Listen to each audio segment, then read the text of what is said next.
ஒரு கிராமத்தில் ராமன் என்ற இளைஞன் வாழ்ந்தான். அவன் சிறுவயதிலிருந்தே அவன் தாய் தந்தை அவனை கஷ்டப்பட்டு வளர்த்தார்கள்.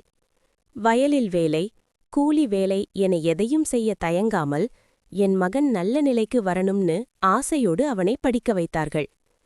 ராமன் நல்ல படிப்பு முடிச்சு நகரத்தில் நல்ல வேலைக்கு போனான்.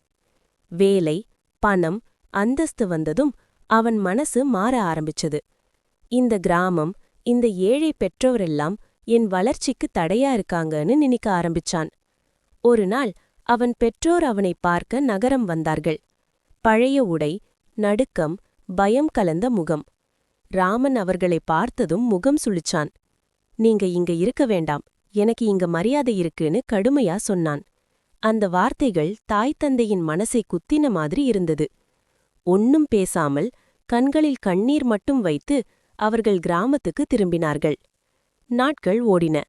ஒரு நாள் ராமனுக்கு வேலை போயிற்று. நண்பர்கள் விலகினார்கள். பணமும் கையிலே இல்லை. அவன் உடம்பு சரியில்லாமல் படுக்கையில் விழுந்தான். அந்த தனிமையில்தான் அவனுக்கு நினைவு வந்தது, நான் அழுதப்போ என்னை தூக்கின கைகள், நான் சோர்ந்தப்போ தலையில கை வைத்த முகம், அவனோட தாய் தந்தை. அவனுக்கு மனசு உடைந்து போச்சு. உடனே கிராமத்துக்கு ஓடினான்.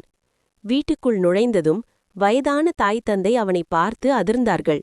ராமன் ஓடிப்போய் அவர்களின் காலில் விழுந்து, அப்பா, அம்மா, நான் பெரிய பாவி, என்ன மன்னிச்சிடுங்க, உங்கள கைவிட்டதுதான் என் வாழ்க்கையிலேயே பெரிய தவறுன்னு அழுதான். தாய் அவனை தூக்கி, மகனே, பெத்த பிள்ளையை தாய் தந்தை எப்பவும் வெறுக்க மாட்டாங்கன்னு சொன்னாள். அந்த நொடியில் ராமன் உணர்ந்தான், உலகம் முழுக்க சொத்து இருந்தாலும் தாய் தந்தை இல்லாத வாழ்க்கை வெறுமைதான். கதை சொல்லும் வாழ்க்கை பாடம். தாய் தந்தைதான் நம்ம வாழ்க்கையின் முதல் தெய்வம். அவர்களை கைவிட்ட வெற்றி உண்மையான வெற்றியல்ல.